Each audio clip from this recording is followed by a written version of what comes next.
feels nice. You know, people say things like it's very pleasurable, and they say you feel bliss. Some people say it's better than sex and all this kind of stuff. They aren't joking. Meditation and pleasure.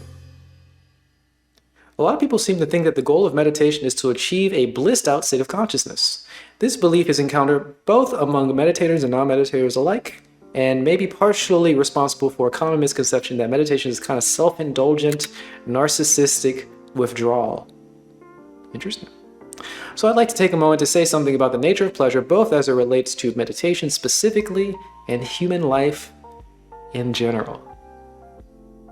Interesting.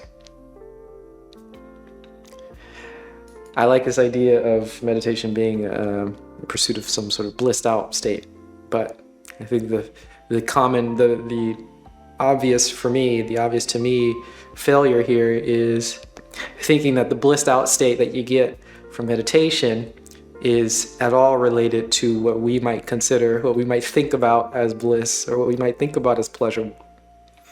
Completely unrelated. More failures of language here.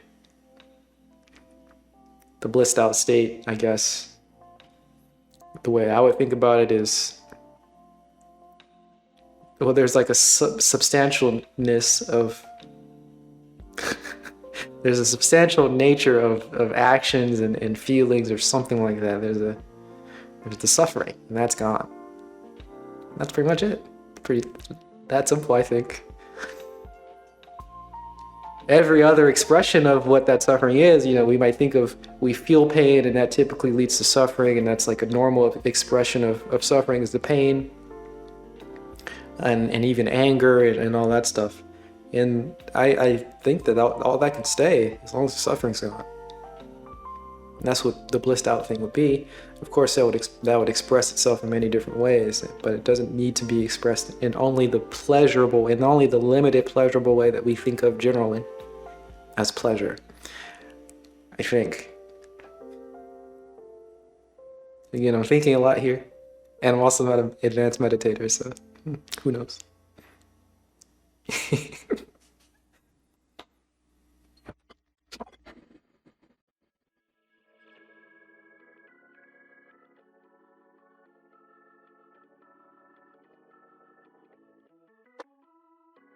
There's no question that meditation can produce very pleasant states. And as one meditates, develops these pleasures, they tend to become deeper and last longer. I feel like I said that really strangely. The sources of pleasure in meditation are several-fold. The settling of a body is pleasurable. The peacefulness of mind is pleasurable, so on and so forth. But being truly focused and present can turn even the most banal experience into a rapture of fascination. Now, I am no advanced meditator, but I can fully agree on everything here. Just being calm it's so weird how pleasurable that is. And it's not necessarily the pleasure that we think of generally. It's so good though. It's so good. Furthermore, meditators sometimes experience energy flowing through the body. Oh yeah. This may be experienced as a warm nectar-like effervescent like champagne. What? Champagne bubbles or undulatory like ripples in the pond. Interesting. All around the world, these special terms for these experiences are subjective flow. Special terms for this experience of subjective flow. In Eastern Asia, it's called chi or ki. In India, it's prana. And tribal peoples who tend to be very attuned to their bodies have words for this phenomenon also. For example, along the Lakota, Lakota Sioux Indians in the American Plains, they call it ni or inner breath. The Inipi ceremony, which is called the sweat lodge ceremony, is designed to create active flow of ni. Interesting. It is entirely possible that these subjective experiences of energy are correlated with objective physiological events such as production of endorphins, in which some researchers believe to be responsible for runner's high and the effect of acupuncture. Interesting. Other pleasant experiences sometimes associated with meditation include interesting lights, color, and otherworldly sounds. Interesting. Interesting. Oh yeah, very interesting. Weird body sensations. Oh yeah. Oh yeah. Interesting colors, interesting lights. Oh yeah. Or otherworldly sounds. I've never experienced that before. That sounds... wow. I wish we had a more narrow definition, more clear, more clarity even on the senses.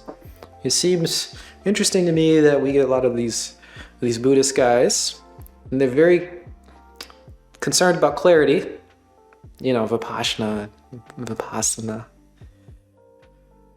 clear observation, special seeing, getting into super clarity here.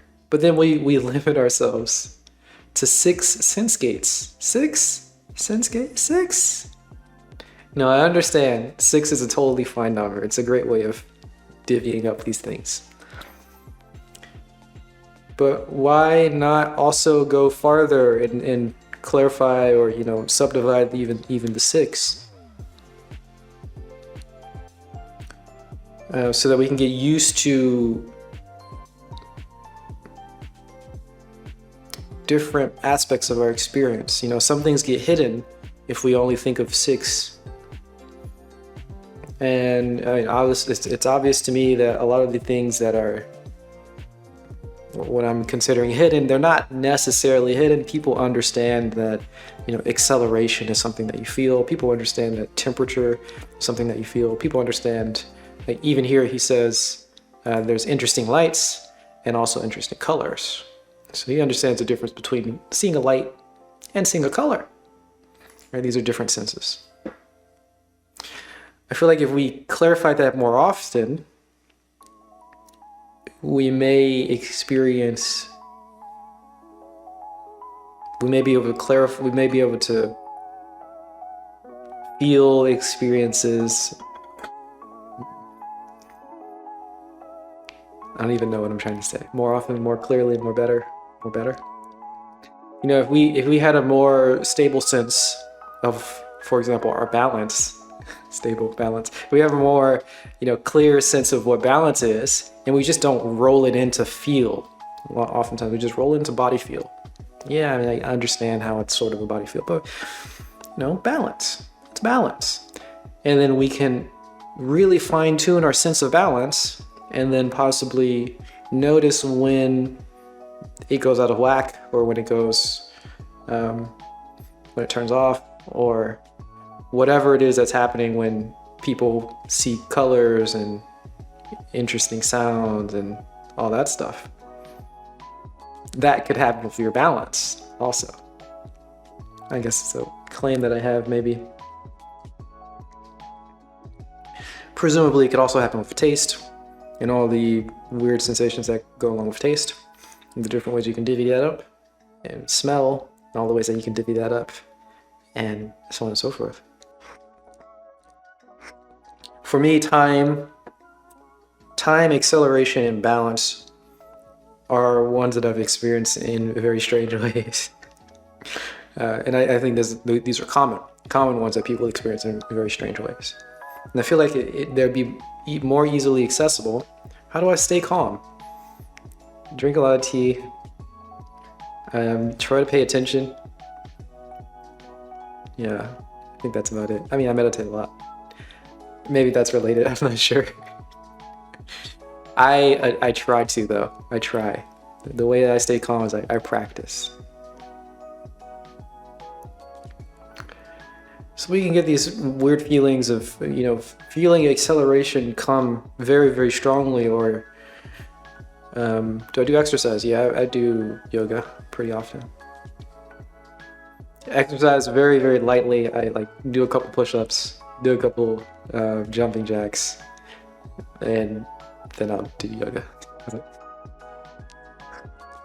So I'd love to hear a little bit more clarity in the actual sense gates, so that we can have a little bit more,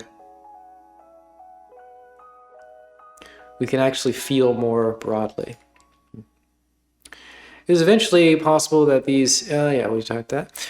Mature meditators do not consider any of these pleasant experiences to be the goal of meditation. Does meditation work? Was this according to what you wanted to do? I would say very emphatically yes, and also very emphatically no.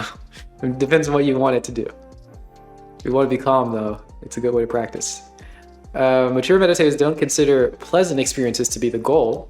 On the other hand, pleasure should not be ignored or suppressed, nor its value go unrecognized. For a spiritually mature person, the pleasures that arise as a result of meditation, as well as the pleasures that occur in daily life, represent a valuable opportunity and an opportunity to experience something closely connected with pleasure, but conceptually quite distinct.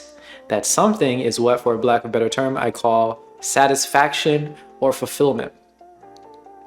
I like this here. He's giving this clarification here. So we have the idea of like what pain, there's pain, and then there's suffering.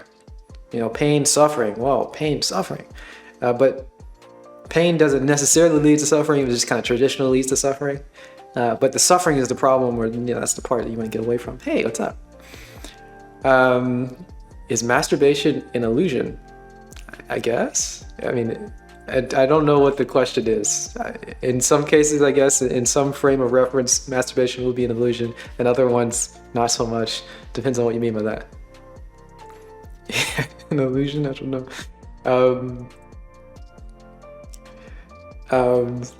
What did I just say? I was saying something that was... Okay, yeah, so pain, there's pain and there's suffering, right? Pain and suffering. But we don't have this sort of similar thing, the same magnitude, but the opposite valence for pleasure.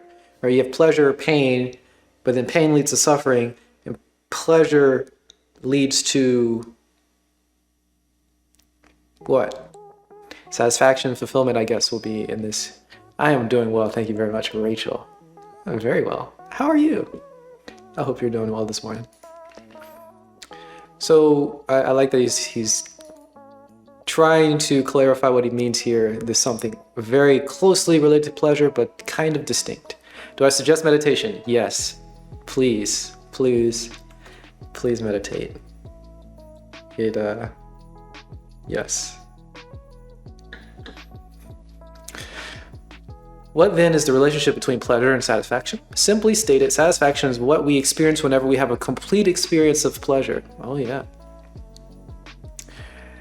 You believe you are actually having sex with the woman you see on your screen. That would be really weird if you were doing that.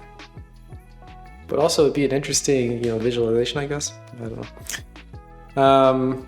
But it's important to understand clearly what is meant by complete experience and how a great challenge it is to experience even a simple pleasure completely. It's very difficult to experience anything completely, isn't it? Or even nothing completely.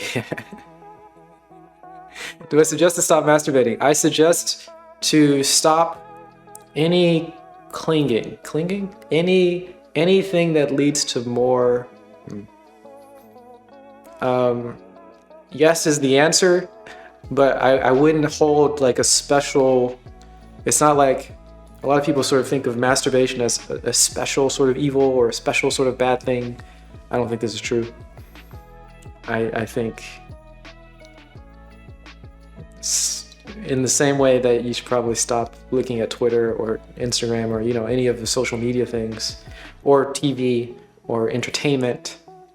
I'm pretty extreme here, but again, this is just to clarify. This is my own. It's what I think personally. I think the way that you should investigate this personally for yourself, very simple. Sit down, meditate. Stare at your eyelids or stare at the wall or something. It won't be very clear what you get from it. It might take a while to actually feel the things that you feel when you meditate. It feels nice. People say things like it's very pleasurable and they say you feel bliss. Some people say it's better than sex and all this kind of stuff. They aren't joking. It's not a metaphor. So sit down and meditate for a while.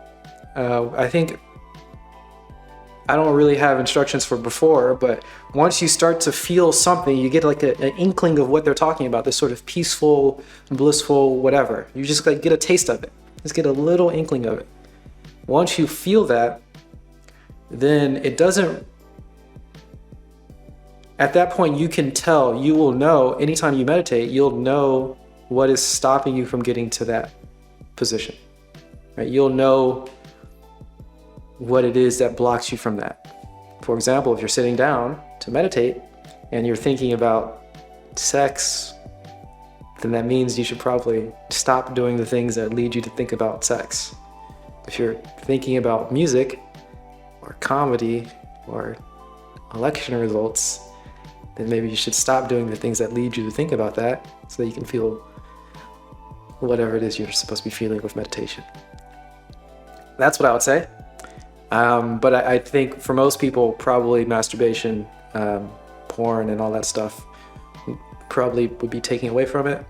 Same thing with like junk food. Same thing with like, I don't know, gossip. I think you get the picture. But there's nothing special about masturbation. It's not worse than anything else. In fact, I probably think it's not that bad. Probably start with like eating healthier and going to sleep early. Being nice to people. And then everything else will fall into place. That's how I see it. That's what I suggest. But you want to have a complete experience. So yeah, when you have complete experiences, then this is another thing. You want to have a complete experience, and whatever is stopping you from having complete experiences, stop doing those things that are blocking that.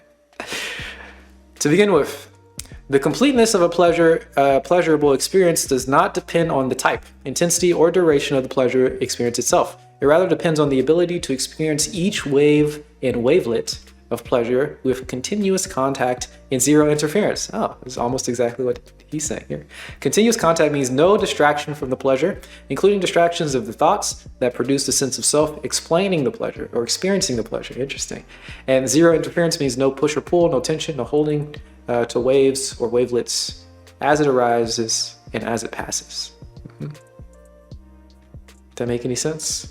So like if you're eating nice food and you want to eat more of the nice food, then you're sort of craving, there's a push and there's a pull, and that's interfering with the actual pleasure.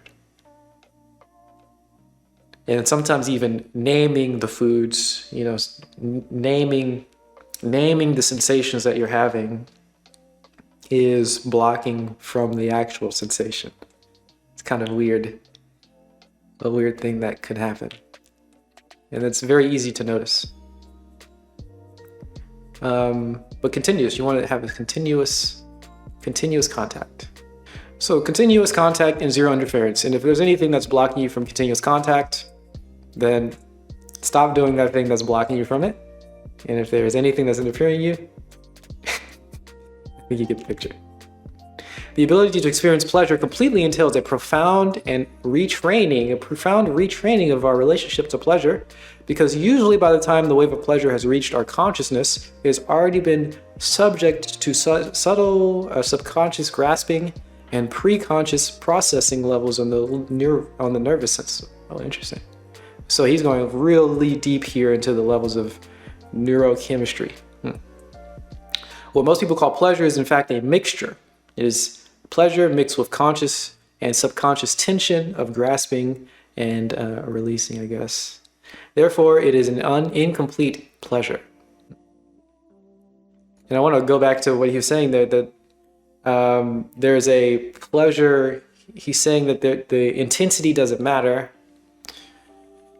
The duration doesn't matter. None of that matters. It's just feeling it completely. And I would even go farther and to say, I think he would probably say this too, the Shinzen Young, he would probably say that it doesn't matter if it's actually pleasurable, if it's neutral, or if it's unpleasant. It won't really matter. If you're feeling it completely, it's still pleasurable. In the sense that it's fulfilling, I suppose. Is meditation pleasure? It can lead to pleasure.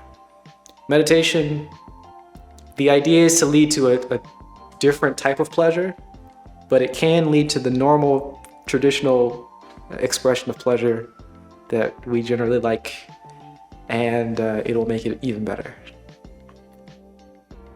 Yes.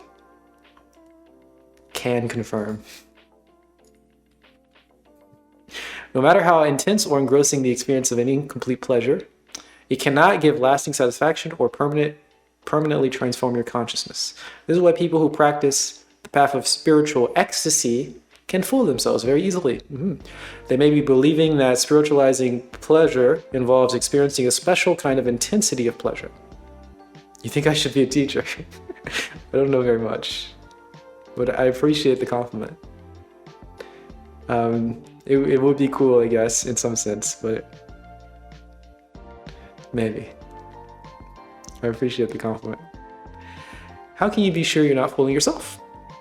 Well, one objective test is for how one is processing the path of pleasure to see if they change their relationship to pain. Learning to experience, I don't know what this word is, proximal.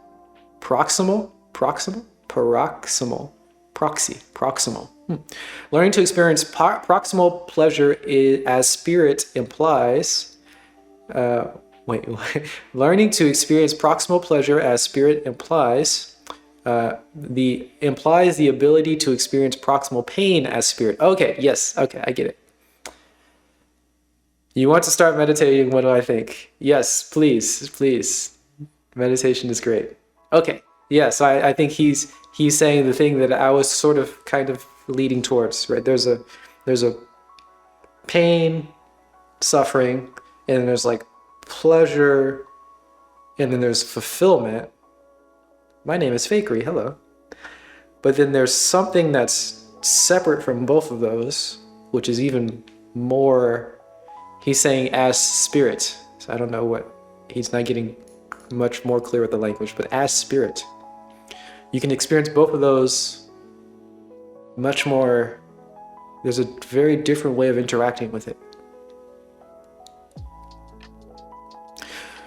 And you can feel pain and interact with it in this special way, and it'll be very pleasurable, but it's not the normal pleasure that we think of. So when pleasure arises during meditation, the mature meditator attempts to experience it as pure pleasure, without tension or without craving. But pure pleasure is paradoxical. There's no holding, no grasping, no congealing, so pleasure is not frozen into an opaque, objectified thing. It is deeply fulfilling and at the same time transparent and empty. The tantric tradition of Tibet has a marvelous expression for this. They speak of De Dong Yurme, the oneness of bliss and void. In complete pleasure, there is neither an experiencing self nor an experienced pleasure. There's no self and there's no pleasure. In complete pleasure, there's no self and there's no pleasure. What is the best relaxation position? Ooh. So the best position for relaxation would be Shavasana, or like corpse pose, like just lying on your back. It's very extremely relaxing. The problem is that it might be too relaxing, you might fall asleep. Don't do that. Best position for like long-term meditation would be lotus position or half lotus, or sitting cross-legged in some way. Lotus, of course, would be the most balanced position. You'd sort of feel pain equally everywhere. You won't topple over. That'd be good. Might be hard for most people to get into if you're not super into yoga, so don't worry about it. But sort of cross-leg is a great position, sitting on the floor, straight back, that kind of thing. It's a very relaxed position. It might take a while to get your back muscles and your neck or whatever cleared up, but not super important. The reason why this position is sort of the best is there's an equal distribution of the tension. It's very stable for sitting long term. It'd be hard to sit for multiple hours in a chair without feeling lots of pain. That would be sort of devastating. If you sit in the lotus position for that time, it won't be as bad. Is sleep relaxation or an illusion? It depends on how you're sleeping. I don't know what you mean by illusion here. Sleep can be relaxing. Sleep, I would say, should be relaxing. Unfortunately, there's not a lot of care taken into sleep these days. Most people don't sleep for the proper amount of time.